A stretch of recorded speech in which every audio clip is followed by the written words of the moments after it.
Mabutihing Panginoon, alam naming sa isang salita mo lamang, makakamit namin ang kaligtasan at proteksyong aming hinihiling, pati na rin ang iba pang biyayang kinakailangan namin sa araw-araw.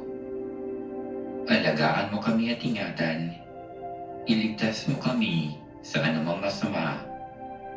Kailangan namin ang iyong pangangalaga upang manatili kaming ligtas ngayon at magpakailanman.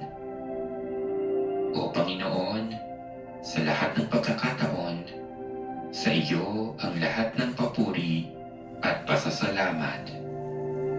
Amen. Ama naming banal, sa pangalan ni Jesus, kami ay lumalapit sa iyo. Hinihiling namin na pagkalooban mo kami